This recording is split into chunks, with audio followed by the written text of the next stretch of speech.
ben bonjour tout le monde. Pour ceux qui me connaissent, vous savez que je fais de la taxidermie. J'ai une petite vidéo à vous montrer aujourd'hui, une petite vidéo technique dans le fond, juste pour vous aider à préserver votre trophée de chasse après le coup de feu. Juste des petits trucs que je vais vous donner. Premièrement, là, quand que vous retrouvez votre gibier, gros des chasseurs qui font, c'est qu'ils saignent le gibier. Saigner le gibier, je vous dis, là, c'est scraper votre peau. Faites pas ça. Premièrement, pour saigner un gibier, il faut que le cœur batte.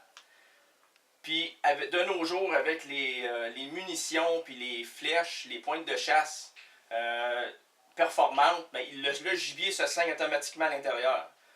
Fait que, évitez de saigner votre gibier. Parce que j'ai déjà vu des chasseurs m'emmener des trophées avec le chevreuil fendu d'une oreille à l'autre.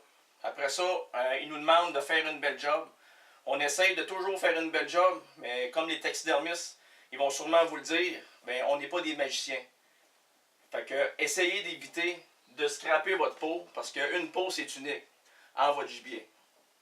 L'autre chose que je veux vous dire, que si vous récoltez un beau chevreuil, évitez aussi de mettre le permis après l'oreille. Il y a des cornes. Mettez une tie wrap, un lacet de votre botte, une corne, n'importe quoi. Mais évitez de percer votre oreille si vous voulez faire naturaliser votre gibier. Parce que je vois souvent aussi des coups de couteau de 3-4 pouces de long avec un permis dedans. C'est inutile. Ça fait plus d'ouvrage et c'est moins beau sur le montage. Puis si jamais vous avez une femelle, moi je vous conseille, vous n'avez pas le choix de mettre le permis après. Soit vous le mettez après la langue, la patte arrière. Le permis, il faut qu'il soit sur le gibier, peu importe où il va être. Mais moi, ce que je préfère, c'est prendre la pointe du couteau, aller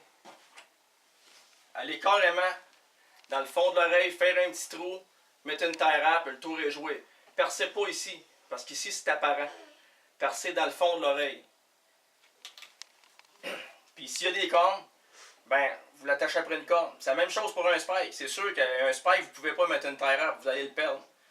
Comme ça ici, vous allez le perdre. Si c'est un 4 pointes, c'est correct. Mais percez dans le fond de l'oreille. Vraiment là, dans le fond, un petit trou, la grosseur d'une tie wrap ou de votre lacet ou une corde, vous l'attachez là, puis le tour est joué. Et aussi, pour finir, ce que je veux faire, je veux en venir, c'est que essayez de ne pas trop manipuler votre gibier. Quand je veux dire pas trop manipuler, c'est de le traîner sur une longue distance sur soit un chemin de forestier ou dans des roches, parce que vous allez abîmer le poil. Si on a besoin, nous autres, vraiment, c'est un pied en arrière de la patte. Fait que ça, la plupart du temps, ça frotte à terre, puis ça s'use. Fait que, ce que je vous dis, c'est des petits conseils que nous autres, les taxidermistes, ça nous aide beaucoup à faire une job encore plus belle. Parce qu'un gibier, c'est votre trophée d'une vie. Alors, on essaye toujours de donner le maximum de qu'est-ce qu'on est capable de donner. Puis, si on reçoit du matériel endommagé, mais on n'a pas le choix de vous redonner un matériel, un matériel magané, mais qu'est-ce que vous voulez, on n'est pas des magiciens, là. T'sais, on essaye de faire notre mieux, mais des petits conseils, si vous partez à la chasse avec l'idée que vous faites naturaliser votre gibier, mais assurez-vous des petites étapes. Des fois, ça amène à un beau montage.